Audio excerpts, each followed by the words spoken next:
You know what's wild? A phone repair shop in downtown Seattle made over $2 million last year by specifically not repairing phones. Let me explain. Hold on. How does that even work? A repair shop that doesn't do repairs? Well, this is the story of Leo, a tech enthusiast who completely flipped the script on what a phone service business could be. Instead of fixing broken phones, he focused entirely on preventing them from breaking in the first place. So you're telling me he built an entire business model around the idea that an ounce of prevention is worth a pound of cure? Exactly. And here's what makes it so fascinating. When Leo first opened his phone care center, people thought he was absolutely crazy. I mean, imagine walking into a phone repair shop with a cracked screen and being told, "Sorry, we don't fix phones." That must have been a tough sell at first. I mean, most people don't think about phone maintenance until something's already broken. Oh, it was brutal. For the first few months, his shop was practically empty. But Leo had this incredible insight. He'd noticed that about 80% of phone repairs were caused by the same few preventable issues: dust accumulation, improper charging habits, and lack of basic protection. Hmm. When you put it that way, it's kind of like how we get regular oil changes for our cars instead of waiting for the engine to fail. That's exactly the analogy Leo used. And here's where it gets really interesting. He started doing these dramatic demonstrations outside his shop. He had this high speed camera showing exactly how phones break in slow motion. Oh wow, like those satisfying but slightly painful to watch videos you can't look away from. Precisely. And he'd point out how a $30 preventive measure could save someone from a $300 repair bill. But his real genius move was something he called the no break promise. And this is where the business really took off. Tell me more about this promise. It sounds like a pretty bold guarantee. Well, Leo would offer customers a 3-month care plan. If they followed his maintenance program and their phone still broke, he'd cover the repair costs completely. And get this, in the first year, he only had to pay out on less than 2% of those promises. That's an incredibly low failure rate.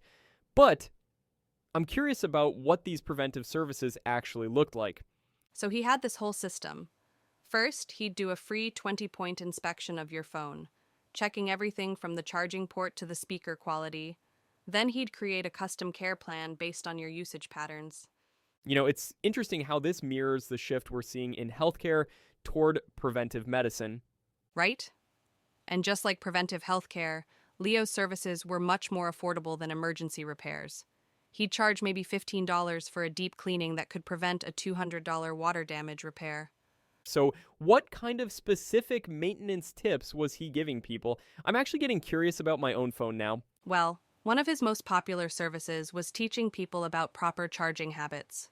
Did you know that constantly keeping your phone at 100% charge can reduce battery life by up to 50% over 2 years? He'd show people exactly when to plug in and unplug their phones. That's the kind of practical advice that could save someone hundreds of dollars in battery replacements. And he didn't stop there. He created this whole educational component, complete with weekly workshops.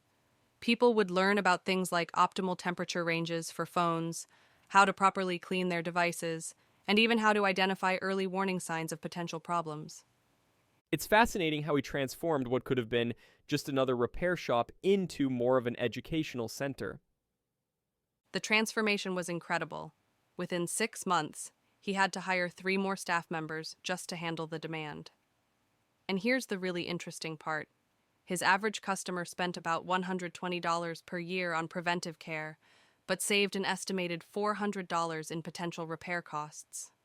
Those numbers must have made for some pretty powerful word of mouth marketing. Oh, absolutely. And speaking of marketing, he had this brilliant social media strategy. He'd post these super detailed microscope videos showing what happens to phone components when they're not maintained properly. These videos would regularly get hundreds of thousands of views. So he was basically creating viral content that educated people and drove business to his shop at the same time. Exactly. And here's another fascinating detail. He started partnering with local businesses to offer corporate phone care programs. Companies would pay a monthly fee to have Leo's team come in and maintain their entire fleet of company phones.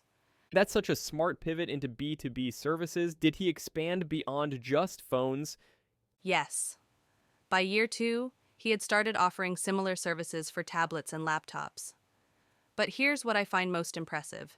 He maintained a 98% customer retention rate. Once people experienced the benefits of prevention, they rarely went back to the old wait until it breaks approach. You know what this reminds me of? It's like how some car manufacturers now include maintenance in the purchase price because they know it reduces long-term costs. That's a perfect parallel.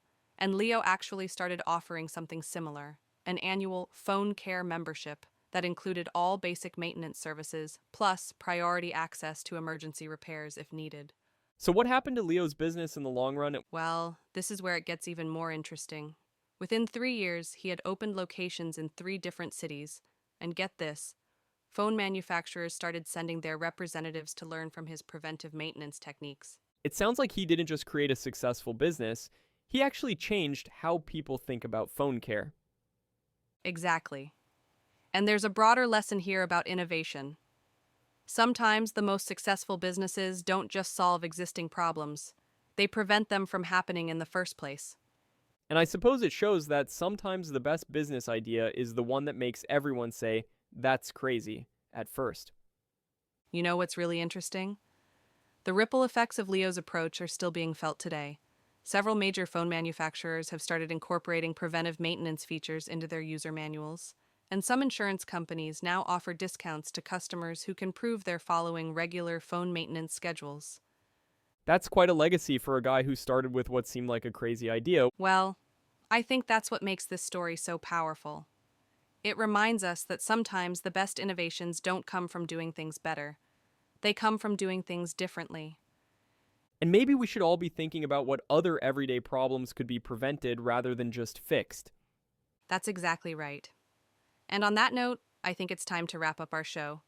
Thanks for joining us for another unexpected business story that challenges how we think about innovation and problem solving. Looking forward to our next conversation about the businesses that dare to be different